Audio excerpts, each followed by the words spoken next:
ও যতদিন অসুস্থ থাকবে, সম্পূর্ণ সুস্থ না হবে, তখন ওর ট্রিটমেন্টের, ওষুধপত্রের সবকিছু দায়িত্ব তোকেই নিতে হবে সূর্য।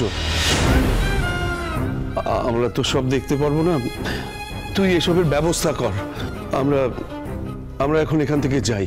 দায়িত্ব আমি বলছি, আমি তোকে সব বুঝিয়ে বলছি, তুই ওকে নিয়ে, সবাইকে নিয়ে বাড়িতে আয়, আমি ওদিকটা দেখছি। সবাইকে নিয়ে আয়, তুই চল চল তোরা।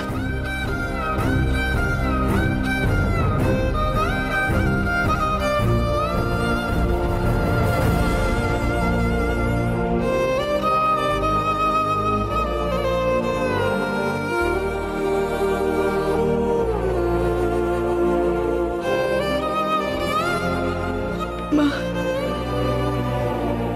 কিচ্ছু হবে না, তুমি ঠিক হয়ে যাবে মা।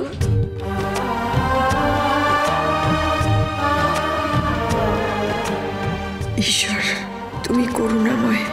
এত কিছুর পরেও আমি আমার স্বামী সন্তানের সাথে একই বাড়িতে থাকতে পারবো। যে আমার ক্ষতি করতে চেয়েছিল সে আসলেই আমার উপকারী করেছে, আমাদের আরো কাছে এনে দিয়েছে। সব তোমার খেলা ঠাকুর, সব। দাদা, ভালো মা কখন আসবে গো? আসবে এক্ষুনি আসবে, যা বড় মা এক্ষুনি আসবে। দিদি ভাই, তুমি কিচ্ছু চিন্তা করো না, তোমার ভালো মা এক্ষুনি এসে পড়বে। সে সব দিক একদম সামলে দেবে, তার কথাতেই সবকিছু চলবে। আর কারো কোনো রকম অন্যায় করার ক্ষমতা হবে না। ছোট বৌমা, তুমি বাড়ির চাবিটা আমার হাতে দাও। বড় বউ বাড়িতে ফিরে আসছে, তোমাকে আর দায়িত্ব সামলাতে হবে না। বাড়ির চাবিটা দাও।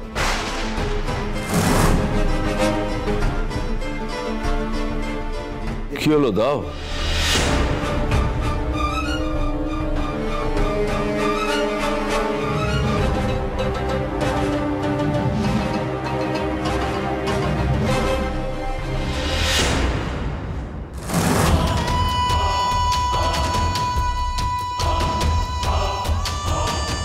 তোকে আমাকে কেউ ভালোবাসতে দেবে না। তোর সাথে আমার আড়াআড়ির সম্পর্ক কোনো দিনও যাবে না। তার উপরে আবার আমার সতীনের মেয়েকে চাপিয়ে দিয়েছিস। তোকে আমি কোনো দিনও সুখী সংসার করতে দেব না দিদি, কোনো দিনও না।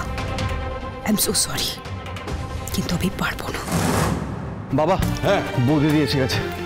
হ্যাঁ, কই দাঁড়াও, একদম এগোবে না তোমরা, ওখানে দাঁড়িয়ে থাকবে।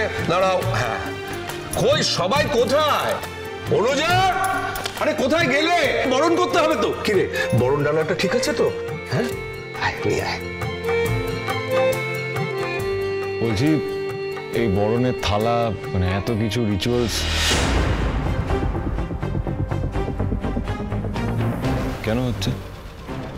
মানে বাড়ির বউ বাড়িতে ফিরে এলো নাকি যে এগুলো করছো তোমরা?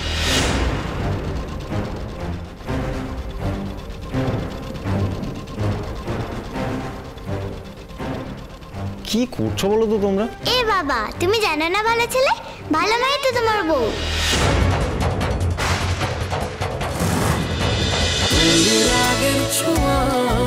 অনুরাগের ছোঁয়া, সোম থেকে রবি প্রতিদিন রাত 9:30টায় স্টার জলসায় ও জিও হটস্টারে।